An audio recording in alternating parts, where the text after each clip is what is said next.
فبشر عباد الذين يستمعون القول فيتبعون أحسنه أولئك الذين هداهم الله وأولئك هم أولو الألباب. أعوذ بالله من الشيطان الرجيم. بسم الله الرحمن الرحيم. أعوذ بالله من الشيطان الرجيم.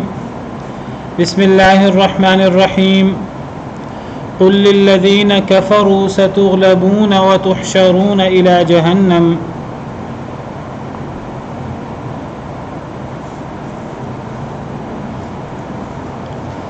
قل للذین کفروا، کہہ دیجئے اے اللہ کے نبی صلی اللہ علیہ وسلم ان لوگوں کے لیے جنہوں نے کفر کیا، ستغلبون، عن قریب تم مغلوب کر دیے جاؤ گے، وتحشرون الی جہنم، اور تمہیں اکٹھا کر دیا جائے گا جہنم کی طرف، وبئس المہاد، اور وہ بہت ہی برا ٹھکانہ ہے۔ اے اللہ کے نبی صلی اللہ علیہ وسلم کافروں سے کہہ دیں کہ تم عن قریب مغلوب ہو جاؤ گے، یعنی دنیا میں تم مغلوب ہو جاؤ گے، دنیا میں تم شکست کھا جاؤ گے، چاہے تمہاری تعداد کتنی زیادہ کیوں نہیں ہے، چاہے تمہارے پاس کتنا مال، کتنا اقتدار، کتنا جتھا کیوں نہیں ہے، دنیا میں تم عن قریب، زیادہ وقت نہیں ہے، زیادہ مہلت نہیں ہے، اگر تم اپنی اس کفر کی روش پہ برقرار رہے تو تم دنیا میں مغلوب ہوگے۔ وتحشرون الی جہنم، اور آخرت میں تم جہنم میں اکٹھے کر دیے جاؤ گے، دنیا میں تم شکست کھاؤ گے اور آخرت تو پھر جہنم، والعیاذ باللہ، بہت ہی برا ٹھکانہ ہے۔ تو اصول بیان کیا ہے کہ اصول یہ ہے کہ کافر جو ہے وہ دنیا کے اندر غالب نہیں ہو سکتا، دنیا کے اندر انجام جو ہے، دنیا و آخرت انجام متقین کے پاس ہے، والعاقبۃ للمتقین، عاقبت وہ متقین کے لیے ہے، چاہے دنیا ہو، دنیا میں اگر کوئی شخص، اگر کوئی قوم ایمان اور تقوی پر برقرار ہے، انجام اس کا ہے، دنیا میں بھی غلبہ اس کا ہے اور آخرت میں بھی جنت ان کی ہے۔ اور جو کافر ہیں، کتنے زیادہ کیوں نہ ہوں، کتنا مال کیوں نہ ہو، کتنا اقتدار کیوں نہ ہو، اور کتنا وہ خرچ کیوں نہ کریں دین اسلام کے خلاف، وہ دین اسلام کو ہرا نہیں سکتے۔ اس کی وجہ کیا ہے؟ اس کی وجہ یہ ہے کہ دین اسلام وہ اللہ رب العالمین کا دین ہے، اس کے پیچھے اللہ رب العالمین ہے، اور اللہ رب العالمین کبھی بھی اپنے دین کو مغلوب نہیں ہونے دیں گے۔ اللہ رب العالمین اپنے دین کو بھی غالب کریں گے، اپنے نبی کو بھی غالب کریں گے، مسلمانوں کو بھی غالب کریں گے، بس شرط یہ ہے کہ مسلمان اپنے دین پر کما حقہ عمل کریں۔ وَأَنْتُمُ الْأَعْلَوْنَ إِن كُنتُم مُؤْمِنِينَ، تم ہی غالب ہوگے اگر تم مومن ہو۔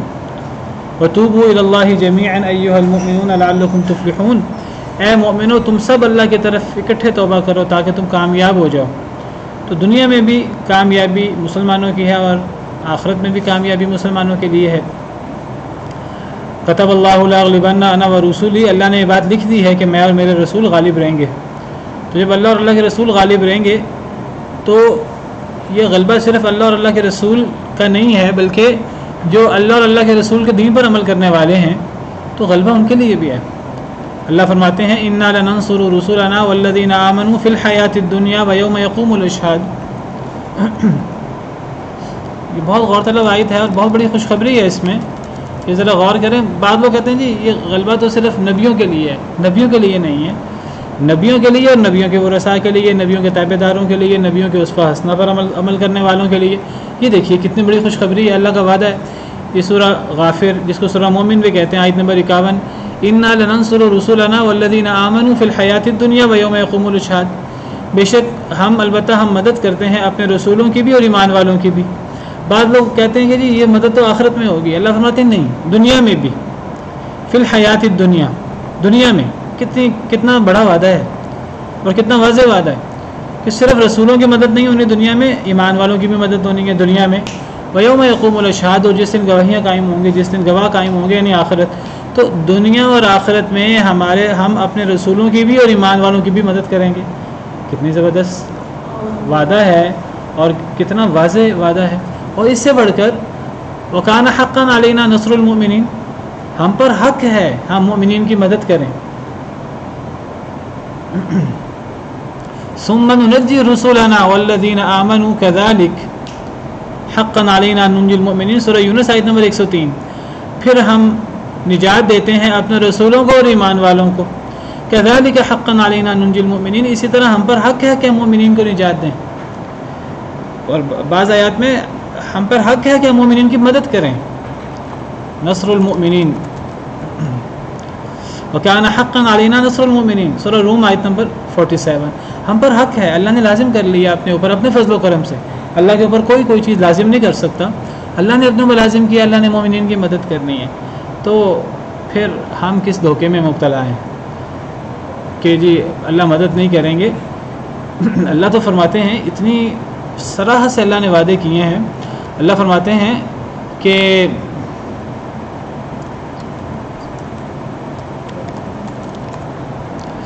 سورہ انفال آیت نمبر 36, ان الذین کفروا ينفقون اموالهم لیصدوا عن سبیل اللہ, کافر لوگ اپنے مال خرچ کرتے ہیں اللہ کے راستے سے روکنے کے لیے. فسينفقونها, وہ اپنے مال خرچ کرتے رہیں گے, اپنی چالیں چلتے رہیں گے. ثم تكون عليهم حسرة, لیکن یہ مال خرچ کرنا ان پر حسرت بن جائے گا. ثم يغلبون, پھر شکست بھی وہی کھائیں گے.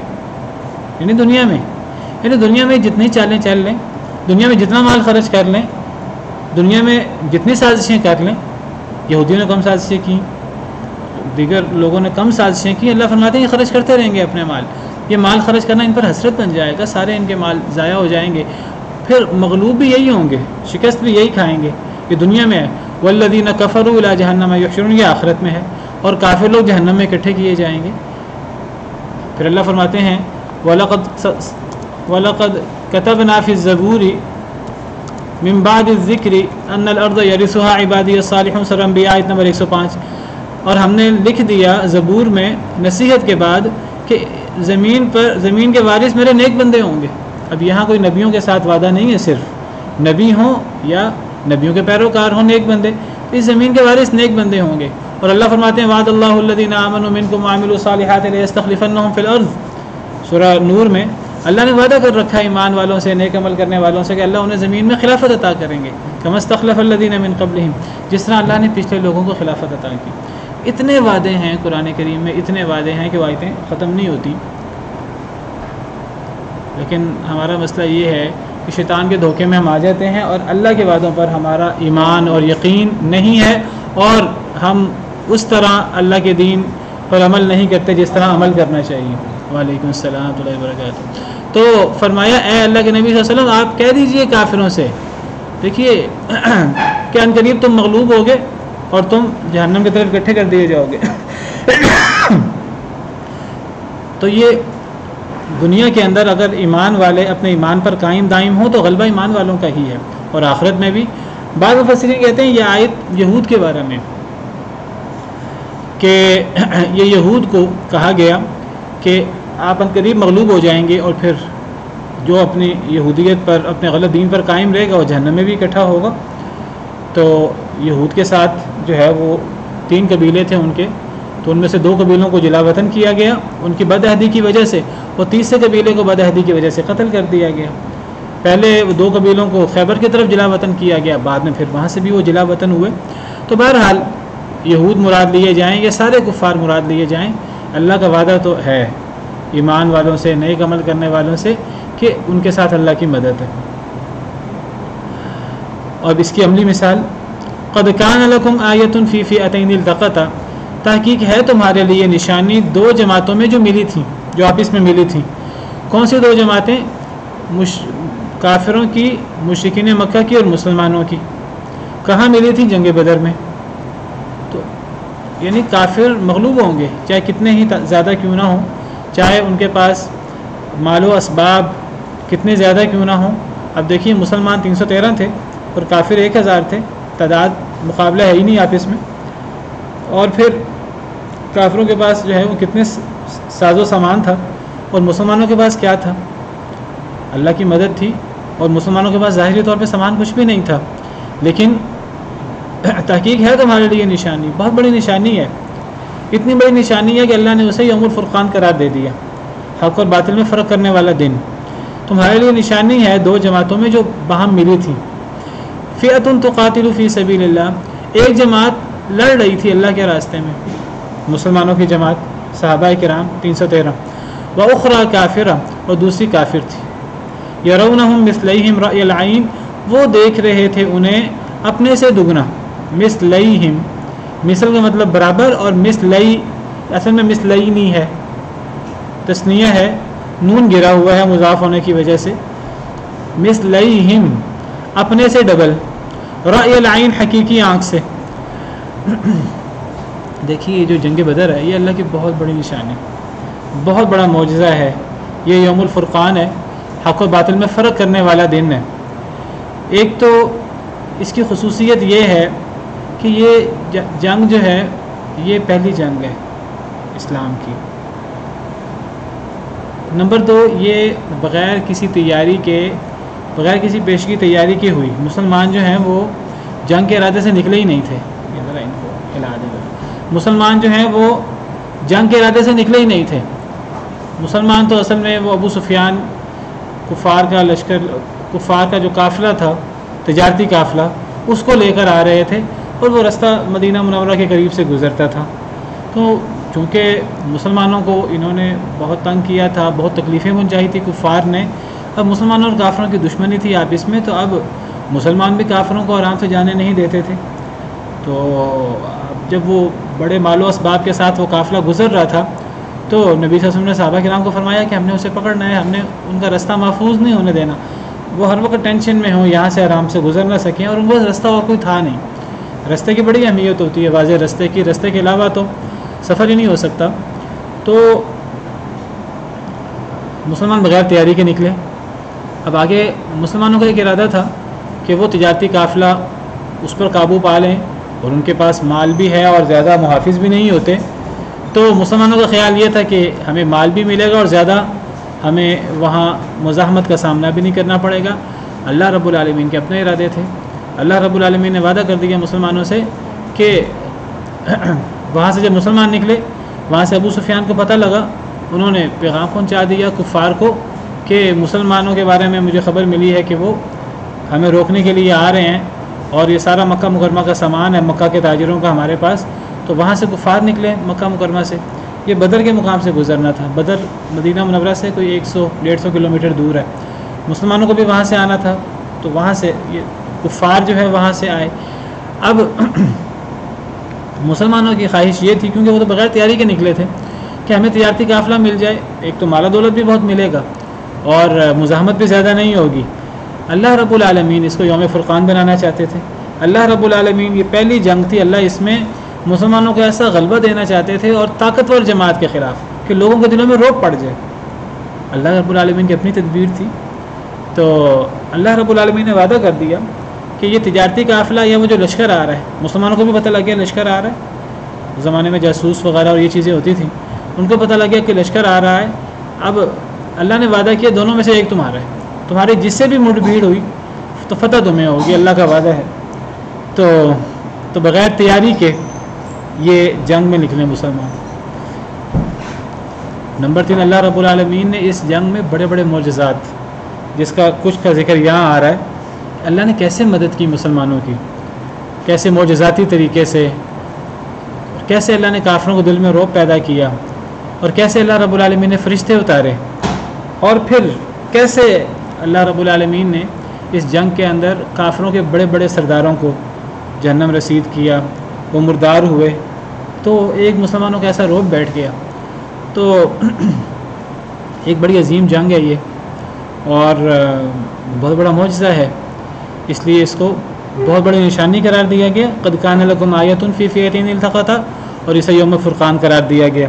اور جنہوں نے اس میں شرکت کی وہ سابقون الاولون تھے، وہ پہلے لوگ تھے، اگرچہ وہ جنگ کے ارادے سے نکلے ہی نہیں تھے، لیکن اللہ نے انہیں وہ مقام دیا جو بعد والی جنگوں میں، بعض والے غزوات میں وہ مقام نہیں ملا. اس جنگ میں شریک ہونے والوں کو، اس جنگ میں لوگ اپنی مرضی سے شریک نہیں ہوئے، کیونکہ جنگ کی منادی نہیں ہوئی تھی.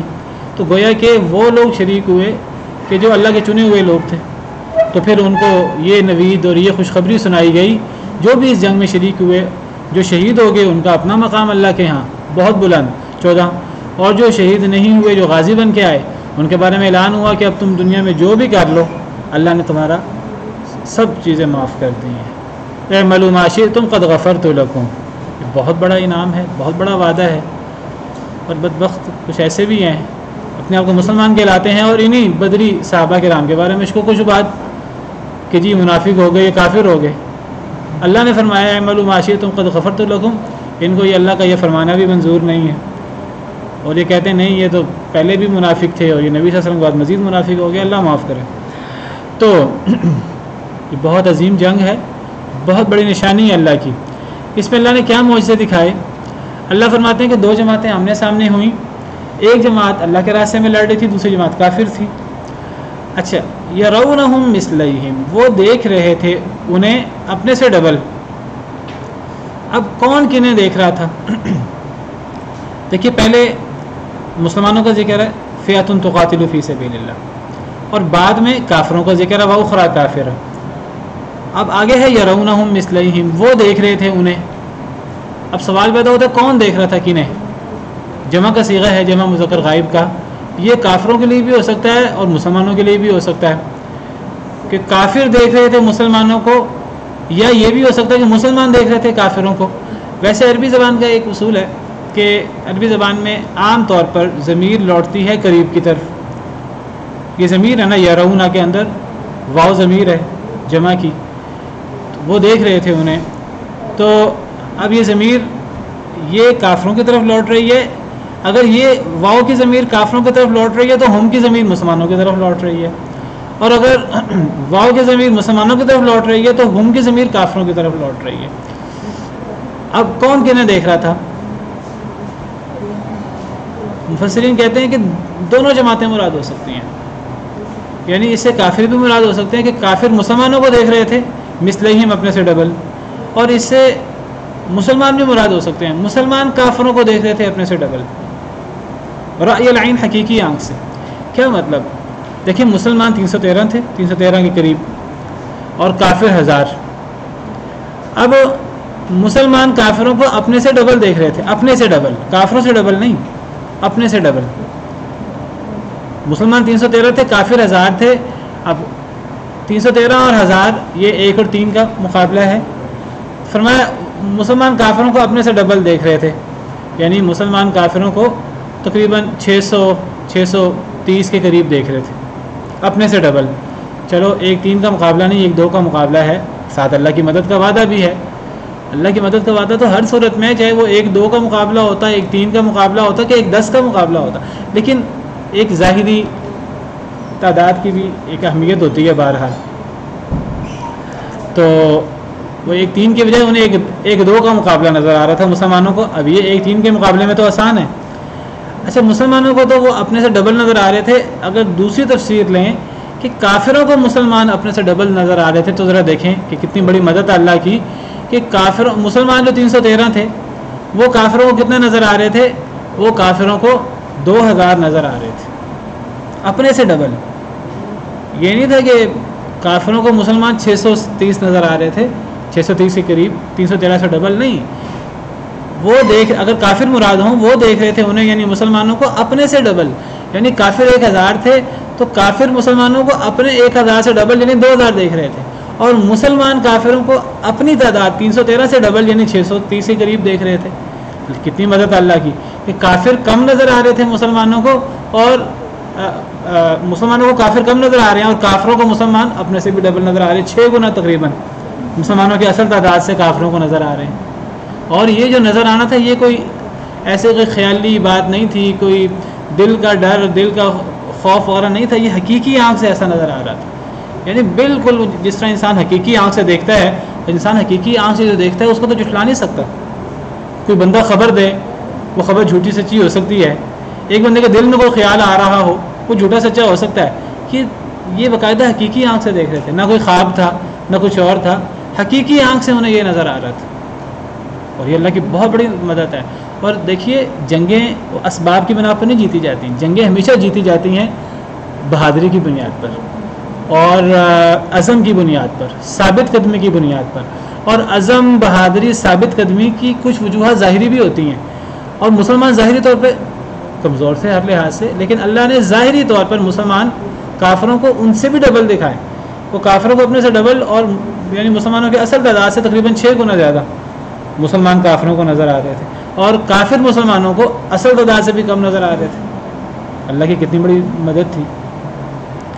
اچھا آپ حیران ہوں گے کہ یہ جو کیفیت تھی، یہ کیفیت عین جنگ کے موقع پر تھی، جنگ سے پہلے یہ نہیں تھا. جنگ سے پہلے کیفیت فرق تھی. وہ کیا کیفیت تھی جنگ سے پہلے؟ جنگ سے پہلے کیا تھا؟ جنگ سے پہلے بھی یہی کیفیت تھی. یعنی ایک تو ہے نا جب میدان جنگ میں دونوں اکٹھے ہو گئے, دونوں صفیں آمنے سامنے ہو گئے, یا جنگ شروع ہوئی یا ابھی آمنے سامنے ہیں, اس وقت یہ کیفیت تھی. اس سے پہلے کیا کیفیت تھی؟ دیکھیے دونوں جماعتیں اکٹھی ہوتی ہیں. پرانے زمانے میں جماعتیں اکٹھی ہوتی ہیں, رات کو اکٹھی ہوئیں, عصر کے وقت اکٹھی ہوئیں. تو رات کے وقت تو لڑائی نہیں ہوتی, تو وہ دونوں کا اتفاق ہوتا ہے کہ ہم اگلے دن لڑیں گے, تو صفیں باندھتے ہیں, ایک دوسرے کو گرماتے ہیں, تو اکٹھے کئی دفعہ پہلے ہو جاتے ہیں. جاسوسوں کے ذریعے جو ہے وہ تعداد معلوم کرنے کی کوشش کرتے ہیں, یہ معلوم کرنے کی کوشش کرتے ہیں کس کے پاس کیا مال و اسباب ہے, کس کے پاس کتنے گھوڑے ہیں, کس کے پاس کتنے تیر ہیں, کتنے نیزے ہیں پرانے زمانے میں. تو یہ اسباب وغیرہ پہلے معلوم کیے جاتے ہیں, اور یہ ایک دن پہلے, 2 دن پہلے, 3 دن پہلے یہ چیزیں معلوم کی جاتی ہیں. اور یہ بہت بڑی اسٹریٹجی ہے جنگ کی, جو پہلے بھی تھی اور آج بھی یہ اسٹریٹجی ہوتی ہے. این جنگ کے وقت تو یہ صورتحال تھی. پہلے کیا صورتحال تھی؟ پہلے صورتحال یہ تھی کہ مسلمان کافروں کو اپنی اصل تعداد سے کم نظر آ رہے تھے. یعنی مسلمانوں کی تعداد کتنی تھی؟ 313. کافروں کی تعداد 1000 تھی. تو کافروں کو مسلمان نظر آ رہے تھے جیسے کوئی 50 60 100 کے قریب ہیں, اور کافر بھی مسلمانوں کو جنگ سے پہلے تھوڑے نظر آ رہے تھے اپنی اصل تعداد سے.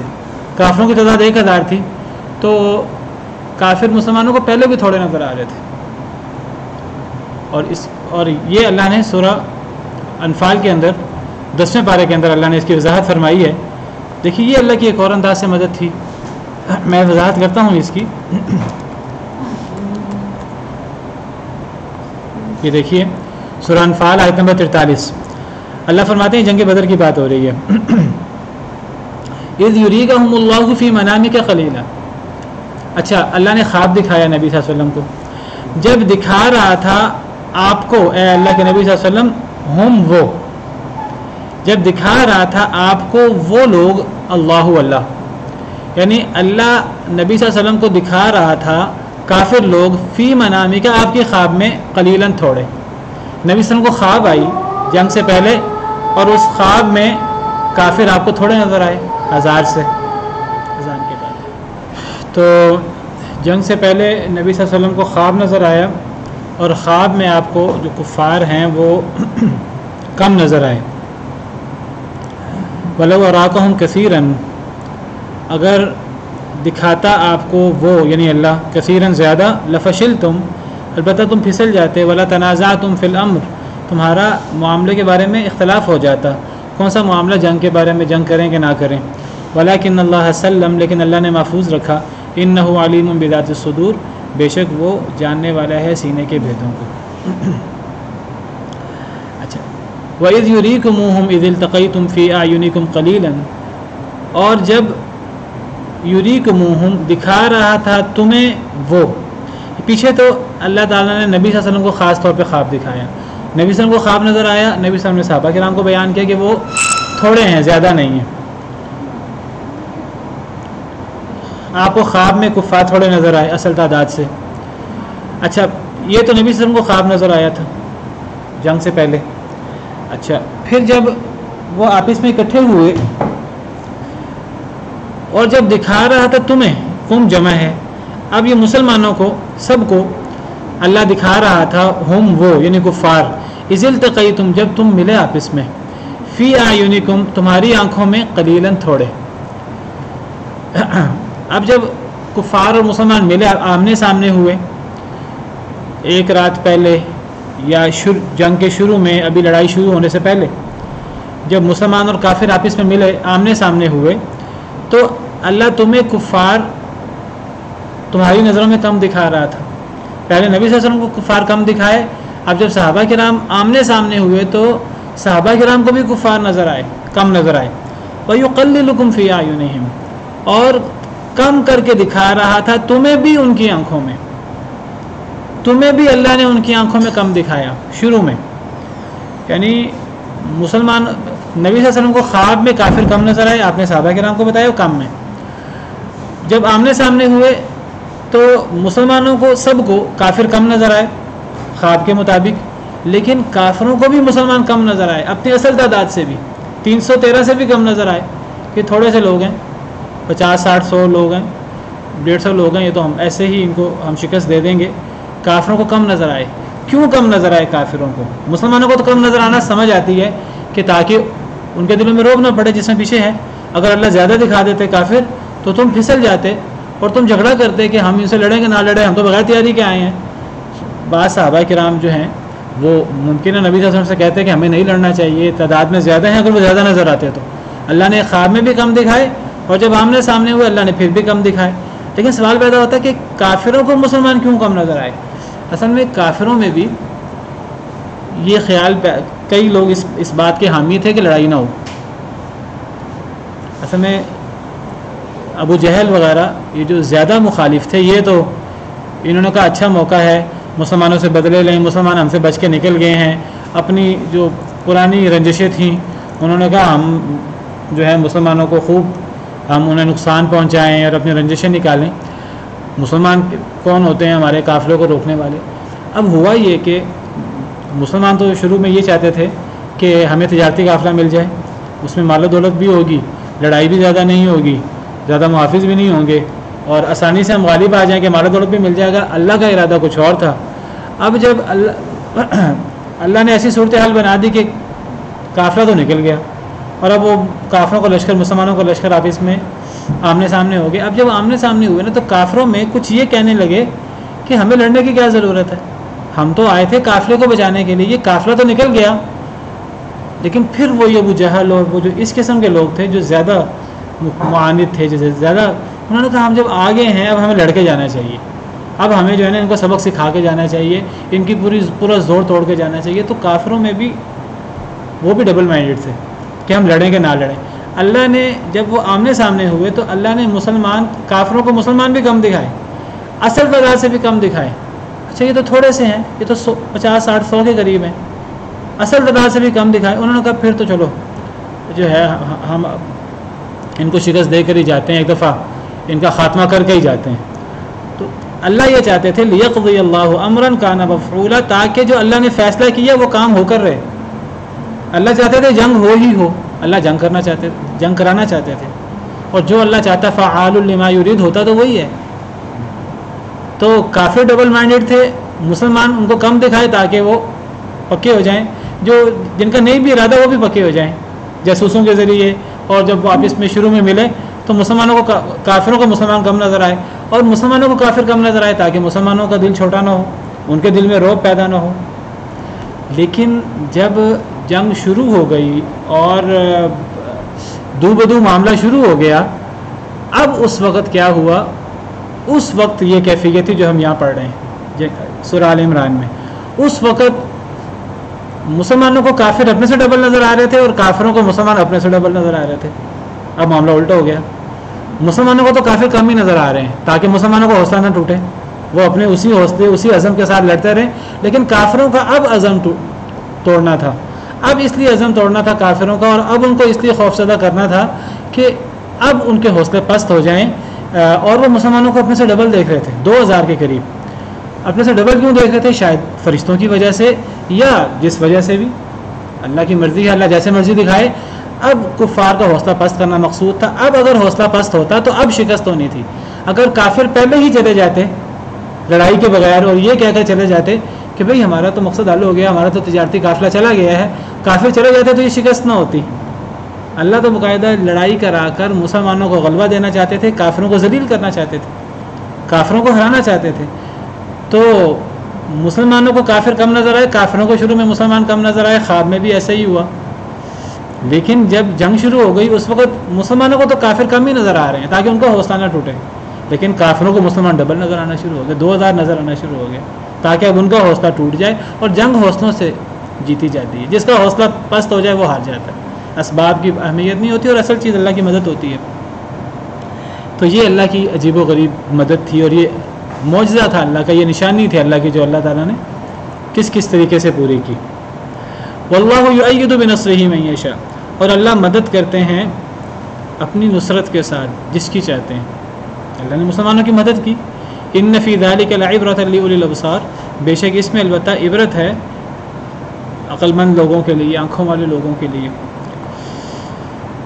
تو یہ اللہ نے باقاعدہ وعدہ بھی کیا ہے کہ کافر مغلوب ہوں گے، مسلمان غالب آئیں گے، اور صرف وعدے نہیں ہیں یہ صرف باتیں اور کہانیاں نہیں ہیں، اللہ نے عملاً کر کے دکھایا، اور ایک دفعہ نہیں، ایسا بار بار ہوا ہے مسلمانوں کے ساتھ۔ اللہ نے باقاعدہ عملی طور پر کم من فئۃ قلیلۃ غلبت فئۃ کثیرۃ بإذن اللہ، ہم پڑھ آئے ہیں پیچھے دوسرے پارے کے آخر میں، کتنی ہی تھوڑی جماعتیں وہ بڑی جماعتوں پر اللہ کے حکم سے غالب آئی ہیں۔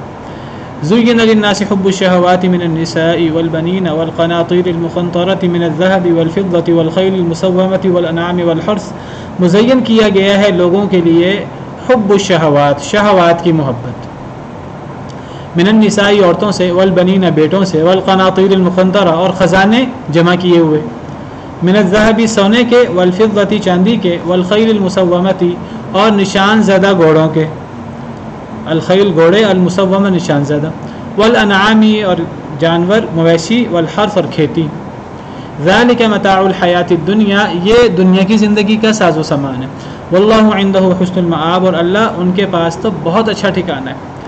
بہت غور طلب آیت ہے۔ اللہ فرماتے ہیں کہ لوگوں کے لیے مزین کی گئی ہے شہوات کی محبت۔ یہاں شہوات سے مراد شہوت عام طور پر خواہش، بری خواہش کے معنی میں لفظ استعمال ہوتا ہے۔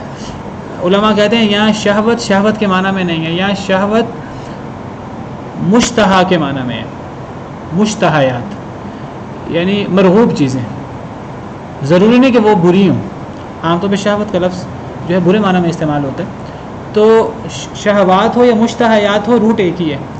تو مفسرین کہتے ہیں یہاں شہوات مشتہیات کے معنی میں ہے۔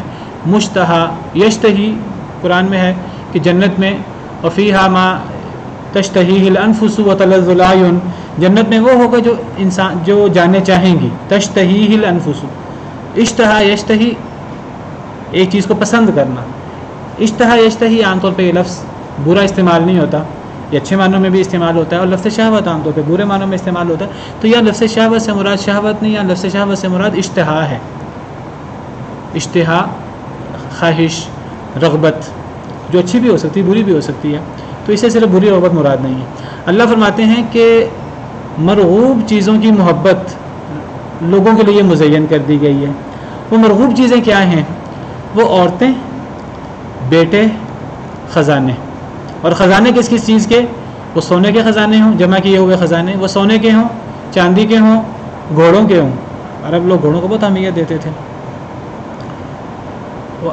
نشان زدہ گھوڑے جنگوں کے کام آتے تھے۔ آج کل آپ سمجھ لیجیے جنگی ساز و سامان، ٹینک اور اس قسم کی چیزیں۔ والانعام اور مویشی، پیچھے گھوڑے مویشی کے معنی میں نہیں ہے، وہ آلات حرب کے معنی میں ہے۔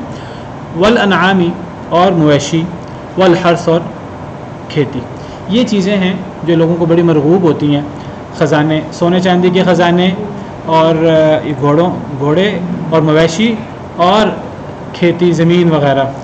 تو تین چیزیں ہیں، تین چیزیں لوگوں کو بڑی مرغوب ہوتی ہیں، ایک عورتیں، ایک بیٹے اور ایک خزانے، اور خزانے ان پانچ چیزوں کے۔ تو یہ جو عورتوں کی، بیٹوں کی اور خزانوں کی محبت ہے، یہ ہمیشہ غلط نہیں ہوتی، یہ اچھی بھی ہو سکتی ہے اور غلط بھی ہو سکتی ہے۔ اصل میں اللہ نے مرغوب فی چیزوں کو مزین کر دیا۔ مزین کر دیا تو مطلب کیا ہے؟ کیوں مزین کیا اللہ نے؟ آزمائش کے لیے، کہ ایک انسان اللہ کو راضی کرنے کے لیے یہ چیزیں جائز ناجائز طریقے سے حاصل کرتا ہے کہ صرف اللہ کے بتائے ہوئے طریقے سے حاصل کرتا ہے۔ اگر اللہ کے بتائے ہوئے طریقے سے حاصل کرے گا تو انسان اس آزمائش میں کامیاب ہو جائے گا، اللہ کے بتائے ہوئے طریقے کے مطابق چلے گا اور اگر ان چیزوں کو جائز ناجائز طریقے سے حاصل کرے گا اور اس میں جائز ناجائز کوئی چیز وہ ذہن میں نہیں رکھے گا تو پھر وہ اس آزمائش میں ناکام ہوگا۔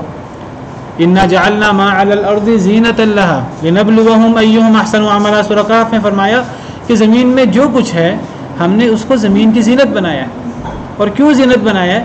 لنبلوہم ایہم احسن عملا، ہم آزمائش کرنا چاہتے ہیں کہ کون اچھا عمل کرتا ہے۔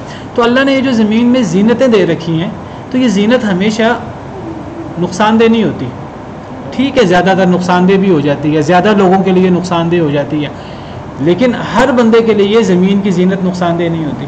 کئی لوگ وہ زمین کی زینت حاصل کر کے اس آزمائش میں کامیاب ہوتے ہیں۔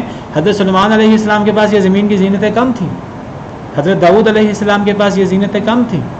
حضرت ذوالقرنین جن کو اللہ نے پوری زمین پہ بادشاہت دی اور جو مشرق میں بھی گئے مغرب میں بھی گئے, ان کے پاس زمین کی زینتیں کم تھیں. تو زمین کی زینت ہمیشہ نقصان دہ نہیں ہوتی. زمین کی زینت یہ آزمائش ہوتی ہے. اس آزمائش میں جو کامیاب ہو جائے وہ فائدے میں رہتا ہے, وہ اللہ کے ہاں بھی فائدے میں رہا, دنیا میں بھی آخرت میں بھی. اور جو ناکام ہوتا ہے وہ دنیا آخرت میں ناکام ہوتا ہے.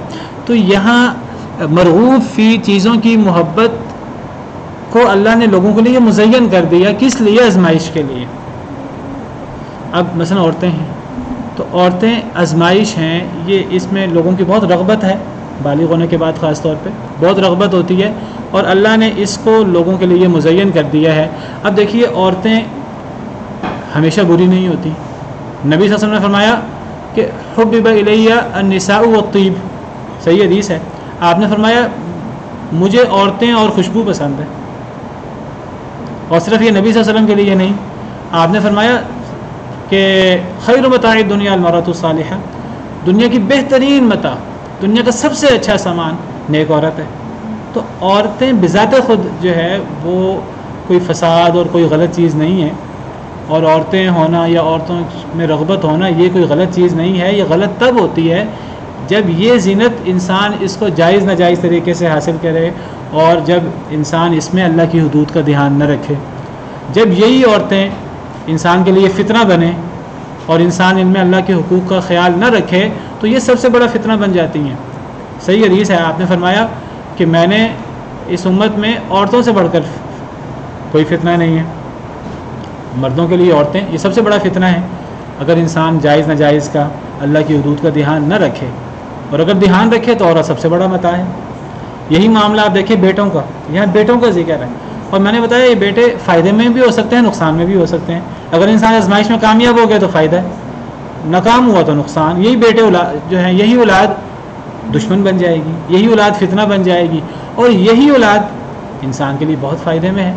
اگر انسان اس بچوں کی اچھی تربیت کرتا ہے تو یہی اولاد انسان کے لیے صدقہ جاریہ ہے. ولد صالح یدعو لہ, 3 چیزیں انسان کو اس کا اجر مرنے کے بعد بھی ملتا ہے. اس میں سے ولد صالح یدعو لہ, نیک اولاد جو انسان کے لیے دعا کرتی ہے. المال والبنون زینۃ الحیات الدنیا والباقیات الصالحات خیر عند ربک ثوابا وخیر عملا. مال اور بیٹے یہ دنیا کی زینت ہے, اور باقیات الصالحات وہ انسان کے ثواب کے لیے ہیں, اور انسان اس پہ امید لگا سکتا ہے. اگر انسان یہ مال بھی باقیات الصالحات میں سے ہو سکتا ہے, بیٹے بھی باقیات الصالحات میں سے ہو سکتے ہیں اگر ان کی اچھی تربیت کی جائے. اور اس آیت میں اشارہ موجود ہے بیٹے, زیادہ بیٹے, اگر یہ اللہ کے دین کے غلبے کے لیے انسان ان کی تربیت کرے, انسان ان کو علم سکھائے, تو بیٹے یہ انسان کے لیے بہت بڑا آخرت کا سامان ہے. اور اس سے خاندانی منصوبہ بندی پر بھی زد پڑتی ہے. بچے 2 ہی اچھے, تو اللہ تعالیٰ نے بیٹے کہا ہے, بیٹے جمع ہیں, اور یہی اولاد میں نے بتایا فتنہ بھی بن جاتی ہے اور دشمن بھی بن جاتی ہے. یا ایھا الذین آمنوا ان من ازواجکم واولادکم عدو لکم, اے ایمان والو تمہاری بیویاں, تمہاری اولاد تمہاری دشمن بھی ہوتی ہے. فاحذروہم, ان سے بچ جاؤ اگر انسان اس آزمائش میں ناکام ہو جائے. اور یہی معاملہ خزانوں کا ہے, سونے کے ہوں, چاندی کے ہوں, گھوڑوں کے ہوں, جانوروں کے ہوں, یا کھیتی کے ہوں. اگر انسان اس مال و متاع کو جائز طریقے سے حاصل کرے اور اللہ کے بتائے ہوئے طریقے کے مطابق استعمال کرے, زکوٰۃ صدقات دیتا رہے, تو ایسا انسان قابل رشک ہے. اور جو انسان ان چیزوں کو فخر و مباحات کے لیے جائز ناجائز طریقے سے حاصل کرے اور اس میں اللہ کے حقوق کا دھیان نہ رکھے, تو پھر یہ مال اس انسان کے لیے فتنہ بن جاتا ہے. تو اللہ فرماتے ہیں کہ ذالک متاع الحیات الدنیا, یہ دنیا کا ساز و سامان ہے. صرف یہ چیزیں ہونا یہی کامیابی نہیں ہے, یہ دنیا کا ساز و سامان ہے. واللہ عندہ حسن المآب, اللہ ان کے پاس تو بہت بہترین ٹھکانہ ہے. تو انسان جو ہے وہ یہ مال و متاع اگر جائز طریقے سے نہ آ رہا ہو, انسان ناجائز طریقے سے حاصل کرنے کی کوشش نہ کرے. اگر ناجائز طریقے سے حاصل کرنے کی کوشش کرے گا تو انسان کو اس بات سمجھ لینی چاہیے دنیا کا فائدہ ہے, اور دنیا کے فائدے کی کوئی حیثیت نہیں ہے. اللہ کے پاس اس سے بہت بہتر موجود ہے. وہ کیا ہے وہ اگلی آیت میں آ رہا ہے, وہ انشاءاللہ ہم کل پڑھیں گے. سبحان ربک رب العزت عما یصفون وسلام علی المرسلین والحمد للہ رب العالمین.